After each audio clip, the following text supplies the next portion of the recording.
Assalamualaikum, selamat pagi semua. Semoga kita dalam keadaan baik-baik aja ya. Dijauhkan segala mara bahaya dan tetap dalam lindungan Allah. Amin. Oke, kali ini Bunda tidak buat apa-apa, tidak buat konten masak-masak ke atau apa-apa ya. Bunda mau cerita dan menjawab dari Bunda mau menjawab ada beberapa pertanyaan ya. Kawan-kawan dia masuk dalam inbox, dia tanya. Terus katanya harus jujur ya. Jujur ya Bunda, kalau mau buat konten nih, mau tanya nih gini-gini bla bla bla bla gitu ya kan. Terus saya udah pikir ya, Bunda pikir masa-masa udah beberapa hari pikir balik ya. Terus nanti kalau saya buat video ini pasti ada yang rasa tersakiti, tapi ada yang happy. Maknanya ada pro dan kontra ya guys. Tapi setelah saya pikir-pikir ya udah deh, nggak apa-apa, namanya juga jadi YouTuber ya. Pastinya harus jujur supaya akun kita bagus-bagus aja gitu ya.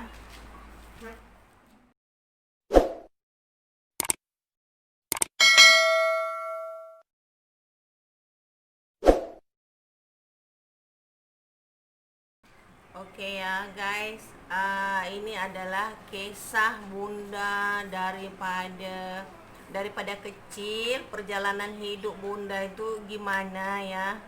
Sebabnya dalam komen itu, wah senangnya Bunda rumahnya besar banget, udah kawin sama orang Malaysia gitu.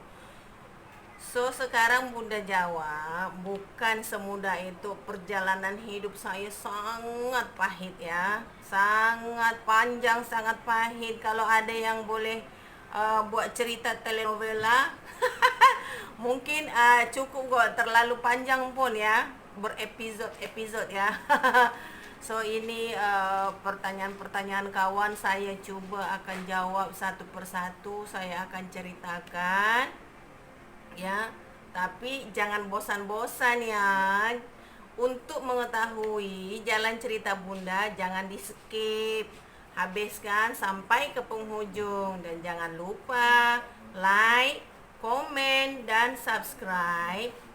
Lepas tuh share dengan kawan-kawan gitu, supaya pengalaman Bunda ini Anda boleh jadikan pengalaman hidup Anda.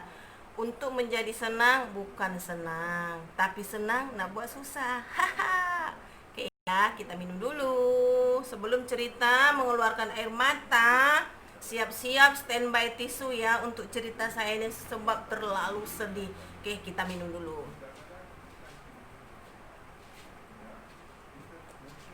Bertenaga ini. Minum bertenaga ya. Oke. Oke ya. Yang nomor satu, ada beberapa soalan ya, sampai beberapa ini banyak ya, tapi saya buat dulu step by step. Oke ya guys. Oke, yang nomor satu, Bunda asalnya mana? Oke, kok pasif berbahasa Melayu? Oke ya. Oke, Bunda jujur jawab, Bunda asalnya Sumatera, asli Batak, Boru, Manulang. Oke. Dan saya lahirnya di Kota Cane ya. Saya aslinya Batak dan lahirnya di Kota Cane. Oke ya. Tuh, tunggu, jangan skip dulu ya guys. Yang kedua,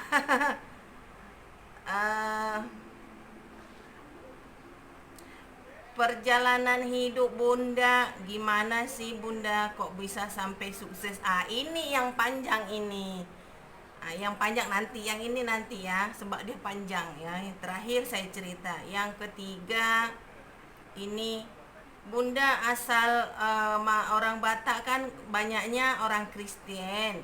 Bunda asalnya emang Kristen ya. Oke ya. Ini saya tak mau cerita soal agama sebab terlalu sensitif. Cuma saya akan jawab, saya asalnya Kristen dan saya Kristennya Advent, Saturday Church, dan saya jadi mualaf, jadi Islam ya. Tolong doakan pada sahabat-sahabat saya yang se-Islam ataupun yang tidak Islam supaya kehidupan saya lebih bahagia, sebab saya rasakan memang lebih bahagia dari sebelumnya ya. Oke, yang menjawab yang nomor 3 tadi itu ya. Oke. eh Perjalanan hidup semasa kecil. Ini agak panjang ya. Ini ada beberapa tapi kita akan jawab satu persatu. Yang nomor 2 ini ya. Perjalanan saya semasa kecil itu memang agak sedih ya, agak ekstrim juga. Jadi anda-anda yang mau tahu, persiapkan tisu ya untuk sama-sama kita menangis. Tapi kalau boleh saya dah tak nak menangis lagi karena saya sudah bahagia di Malaysia, bahagia bersama suami saya, bahagia bersama anak-anak saya ya. Kalau boleh tak mau menangis ya. Karena kalau ingat yang dulu-dulu tuh, aduh, copot jantung. ah, Oke, bapak saya sebenarnya kepala sekolah ya, kepala sekolah. Jadi dulu masa kecil-kecil, saya tidak sekolah ikut sekolah bapak saya sekolah negeri ya. Oke. Perjalanan hidup saya setelah saya besar dalam apa ya, kalau ingat ceritanya bau saya, tante saya dalam kandungan ibu, maksudnya dalam kehamilan. Bapak saya sudah bercerai ya. Kami ada 4 bersaudara ya, adik-beradik semuanya perempuan ya, semua perempuan. Setelah bercerai, saya masih dalam kandungan ibu saya ya. Saya dibawa oleh ibu saya. Kakak-kakak saya tinggal bersama bapak saya. Oke. Semput aku guys. Oke, setelah cerita demi cerita saya sudah lahir ke dunia. Oke, karena ibu saya bencikan bapak saya, terlalu benci. Dia cari jalan gimana supaya memutuskan hubungan silaturahim ya guys. Jadi saya dikembalikan. Setelah saya dilahirkan, saya dihantar balik ke tante saya. Katanya mau balikkan anaknya si Anu gitu ya. Maaf ya, saya nggak mau sebut nama bapak siapa-siapa ya. Saya tak nak mention apa-apa dekat sini, oke? Saya tidak mau ada hubungan apa-apa dengan bekas suami saya. Jadi anak ini saya kembalikan gitu. Itu masa itu saya lah yang dikembalikan ya. So diterima oleh tante saya, dan dibesarkan oleh nenek saya gitu ya. Alhamdulillah masih bernyawa masa itu ya, masih umur ya lepas nifas lah, 6 bulan dihantar gitu, lepas nifas beberapa bulan terus disusukan dan 6 bulan gitu. Kalau ikut cerita arwah nenek saya sudah 6 bulan lah ya. Oke, besar saya umur 6 tahun bapak saya berkawin gitu ya.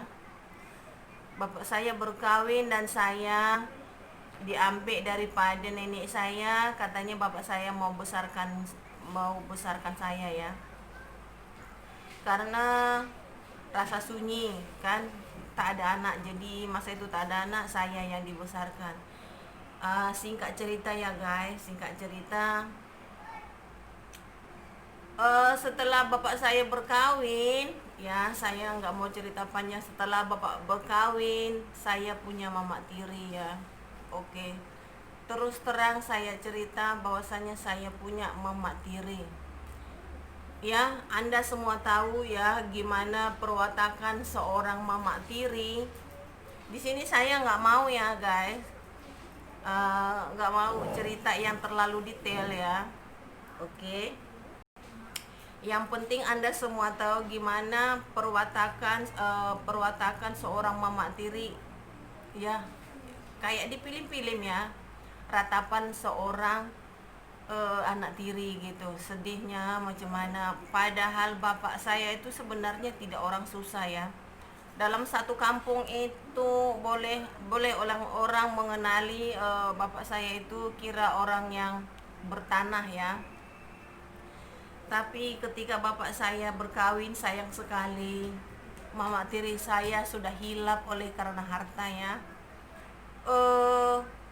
Dia sendiri cerita sebelum arwah mama tiri saya meninggal, dia pernah bercerita sebenarnya dia tidak ada keinginan untuk buat bapak saya supaya bengong gitu ya, kayak zaman sekarang kan, bomo merajalela, maksud saya itu macam ya nasi kangkang gitu ya kan, supaya ikut saja apa cakap istri gitu kan. Zaman sekarang kan banyak ya begitu.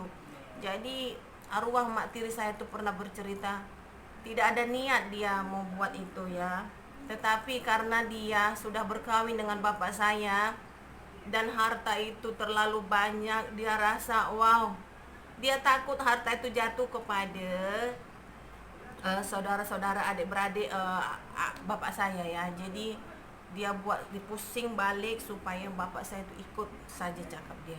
Oke ya. Inilah kisah ceritanya ya. Jadi saya terlalu sedih gimana saya mau sekolah masa itu ya. Saya mau sekolah tuh selalu terhalang gitu. Saya adalah anak yang paling kecil. Jadi bapak saya kepala sekolah guys. Kalau pukul 6 pagi dia sudah berangkat pergi ya untuk standby di sekolah. Jadi saya kan terakhir ya. Kakak-kakak saya sudah pada pergi. Jadi saya dah terakhir. Karena saya terakhir mau sekolah kan dekat dengan rumah ya. Jadi tiap kali saya mau sekolah mesti mama tiri saya halang saya gitu kan. Halang saya selalu gimana gitu supaya nggak usah sekolah gitu. Mungkin dalam pemikiran dia takut nanti duit atau harta itu habis. Tapi saya selalu gigih, saya selalu pergi apapun alasannya, saya selalu pergi sekolah. Sampai bahkan masa waktu itu arwah mak tiri saya itu tarik baju saya, tarik, tetap nggak usah sekolah, buang-buang duit gitu. Saya fight dengan dia, saya sekolah, bajunya sudah basah ya guys, masuk dalam bak mandi ya, basah, lepas itu terkoyak. Terus saya lari, nggak bawa buku guys, ini masih saya ingat, nggak bawa buku masa itu ya. Saya terus ambil baju dari almari. Oke. Saya ambil baju dari almari itu, baju biasa ya guys, baju biasa. Saya pergi sekolah lari dengan baju biasa yang kayak gini nih, baju biasa. Saya bawa buku, tak bawa buku. Sampai di sekolah saya menangis, menggigil kesejukan. Terus guru saya tanya, kamu kenapa gitu kan. Terus saya diam saja, tak cakap apa-apa ya. Oke, saya diam, tak cakap apa-apa. Saya cuma cakap dengan guru saya itu, saya cuma cakap saya terlambat guru gitu ya, saya terlambat, tapi saya mau sekolah, baju saya kotor gitu ya. Saya tak pernah bercerita dengan siapa-siapa yang saya ini punya mak tiri gimana. Saya tidak pernah cerita, saya selalu simpan ya, sakitnya di sini nih, sakitnya ini saya simpan daripada kecil. Oke. Semenjak itu tiap kali sekolah mama tiri saya selalu halang saya. Kadang-kadang saya macam takut mau balik rumah ya, balik sekolah tuh saya terus pergi ke kebun ya, ke kebun, jumpa dengan arwah nenek saya. makannya di kebun, ganti baju di kebun, karena saya selalu ketakutan dengan mama tiri saya ya.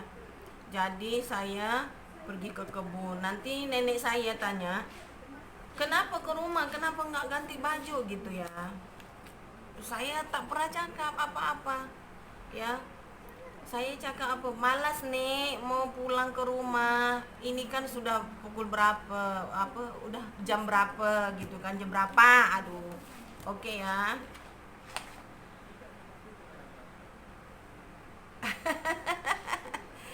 Aduh, ini ya udah pukul berapa, jadi saya kelaparan nih gitu.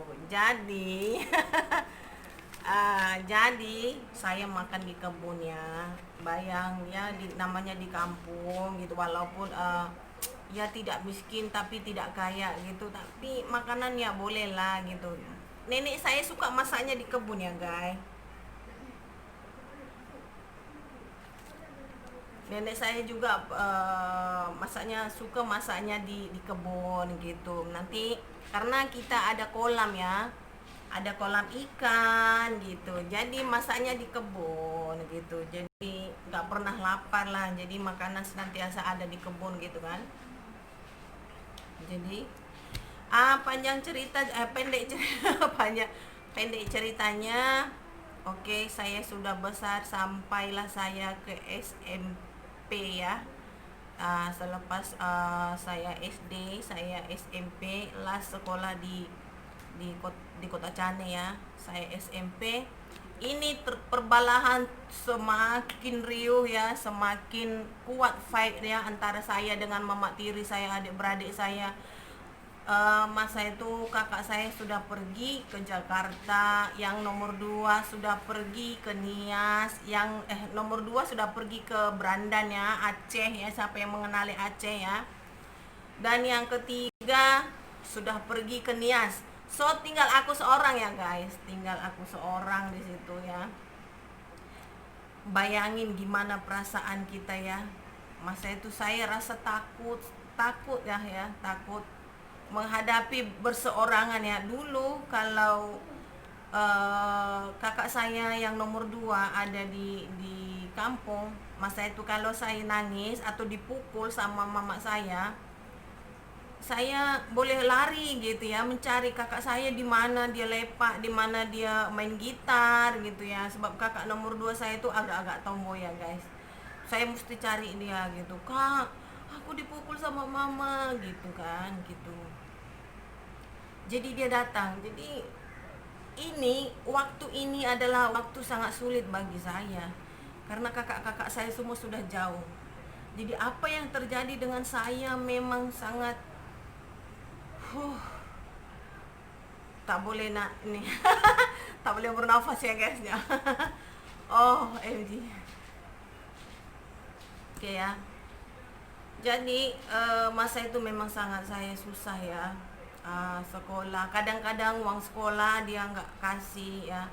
Padahal rambutan itu ya, rambutan begitu banyak, berapa hektar, kebun durian, kebun rambutan, kebun kopi, itu semua penghasilannya berapa tan ya guys. Tapi tiap kali saya minta duit sekolah, mak tiri saya tak pernah kasih, katanya nggak ada duit gitu. Terus kalau saya minta dengan bapak saya takut gitu, takut. Bayang guys, saya minta duit dengan bapak saya tuh, kalau saya minta dia bagi lalu tangan belakang ya. Kalau emak saya depan sudah datang, saya minta ya, dia takut cepat-cepat mamanya datang gitu. Jadi dia takut gitu, dia lebih menganggap istrinya adalah malaikat, sedangkan saya, dia tak kenal saya. Kalau saya minta tuh duit, dia amat susah ya. Jadi saya terpikir ya, kenapa saya macam ini gitu. Jadi saya pernah tanya kepada bapak saya, masa itu dalam situasi yang baik-baik ya, yang baik-baik, masa itu di kebun. Saya tanya dengan bapak saya, Pak, saya mau tanya sedikit, boleh nggak? Boleh. Pak, ibu yang lahirkan saya sebenarnya di mana? Saya dengar dari orang lain dia kan mama tiri saya.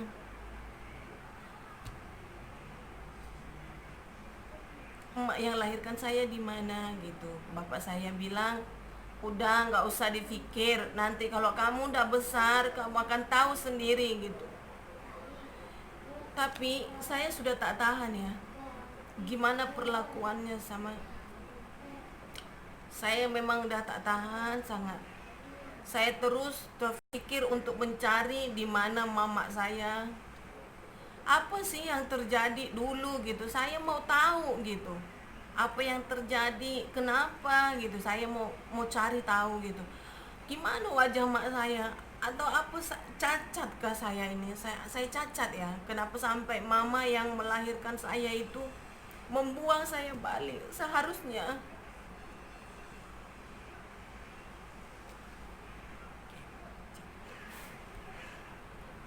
Seharusnya namanya juga berumah tangga. Kalaupun terjadi pergaduhan, selalunya seorang ibu akan mempertahankan anaknya itu yang dalam minda saya.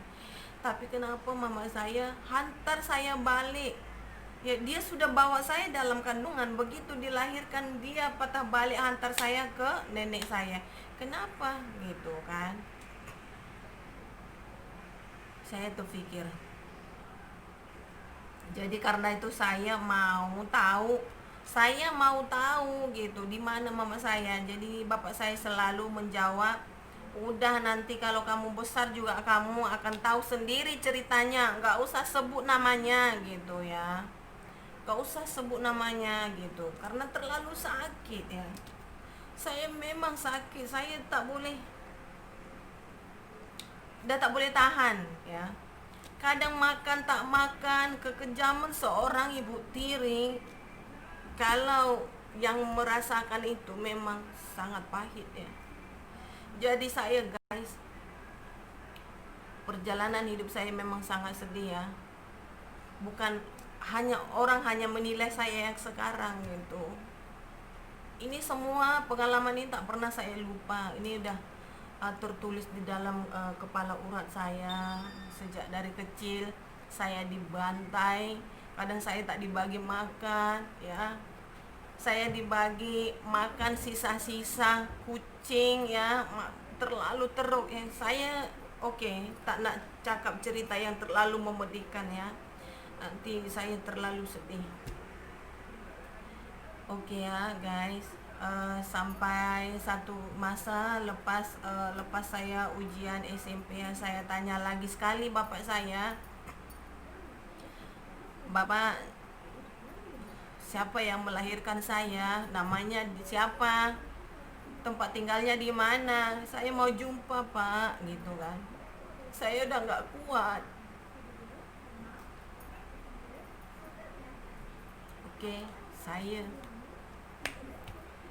Saya bujuk tante saya, tante yang lahirkan saya siapa, gitu kan, tanya sama nenek saya, nih nama mama siapa, nenek saya siapa nih, nama mama saya gitu. Nenek saya jawab,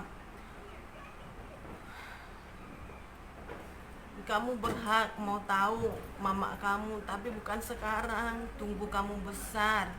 Kalau kamu udah dewasa nanti kamu mengerti sendiri. Apapun kepahitan yang kamu rasa sekarang, cobalah bersabar. Kamu akan tahu sendiri siapa yang salah, siapa yang ya semuanya lah. Semua dari A to Z kamu akan ketahui, tapi sekarang belum waktunya ya. Belum waktunya kamu tahu. Kamu masih panjang perjalanan, kamu harus belajar bagus-bagus. Kamu harus capai cita-cita kamu gitu. Tapi dalam otak saya sudah terganggu ya guys, terganggu. Pikiran saya terganggu. Saya selalu berontak ya, mama saya siapa gitu. Mungkin kalau mama tiri saya itu baik, menyayangi saya akan lupa mama yang melahirkan saya. Tapi karena terlalu pedih perit kehidupan, terlalu kejam bagi saya. Saya memang berusaha untuk cari mak tiri saya ya. Saya berusaha mencari mak tiri saya sampailah tamat saya SMP.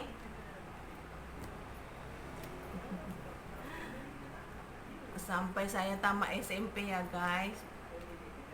Saya minta dengan bapak saya mohon sangat-sangat Pak, saya nggak mau lagi tinggal di rumah ya. Saya mau sekolah ke Medan, saya mau sewa kos. Bayangkan ya, kita umur berapa, 15 tahun ya guys ya, 13 tahun ya, 13 tahun saya minta izin dengan bapak saya karena terlalu sakit. Saya minta izin dengan bapak saya supaya saya sekolah di Medan. Saya bayar kos-kosan gitu ya. Terus mama saya suka, arwah mama tiri saya suka. Ya udah kalau kamu mau kos-kos di sana gitu. Tapi jangan minta duit dari sini lagi gitu. Waduh, saya stres, terlalu stres. Pikirkan, kalau saya pikir begini, kalau saya sekolahnya di Medan, duitnya dari mana? Tapi saya bujuk bapak saya supaya dia kasih duit, kirim bulan-bulan ya. Dalam masa yang sama saya kontak itok saya ini ya, dia ada pendeta ya, pendeta HKBP ya. Dia adalah Kapolsek ya, itok saya Kapolsek di ini, di apa ya,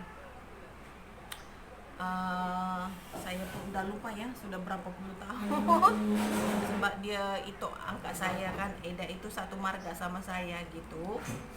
Oke, saya pikir-pikir baik sangat, saya ambil keputusan yang mantap. Saya minta dengan bapak saya sangat-sangat, saya mau pindah rumah, saya nggak mau di sini, tolong Pak, saya panjang perjalanan, saya tak mau sia-sia sekolah saya. Kalau saya sekolah di Kota Cane, ambil SMA di Kota Cane, saya memang terganggu Pak, tolong saya Pak gitu ya. Saya sangat susah. Jadi selepas SMP saya udah memasuki mendaftar ke Medan gitu kan. Jadi saya bawa semua peralatan saya, semua saya bawa periuk. Susah ya guys, saya bawa periuk, saya bawa kuali ya. Tapi masa itu tante saya bilang nggak usah sewa rumah gitu, tinggal di rumah tante ya, tinggal di rumah tante. Masa itu saya sangat happy, wah ada yang menampung saya. Jadi uang saya kalau kurang saya boleh kerja. Saya udah pikir saya mau kerja ya, padahal bayangkan lepas SMP umurnya baru berapa, gimana mau cari kerja gitu. Jadi tante saya ini anak-anaknya semua udah pada lajang, udah pada gadis guys ya. Saya happy dekat sana, saya happy saya boleh tinggal di sana. Tapi yang paling sedih juga di sana ya, perjalanan hidup saya memang sangat sedih.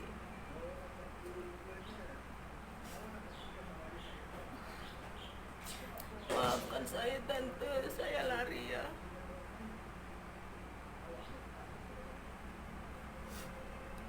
Saya sudah pindah barang ke rumah tante saya. Anaknya udah besar-besar.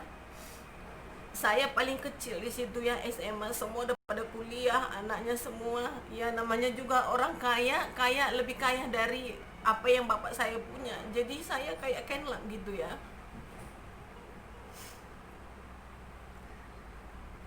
Saya pikir tante saya itu baik banget ya. Udah saya itu pun baik banget itu. Saya tidak nafikan kalau tante saya itu memang baik banget ya. Tapi anak-anak dia itu kurang ajar banget.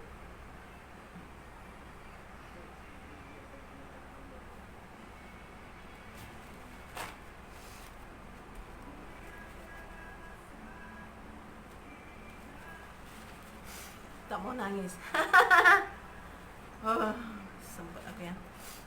Dah saya duduk di rumah tante saya itu Ternyata saya sambil sekolah sambil jadi babu ya guys.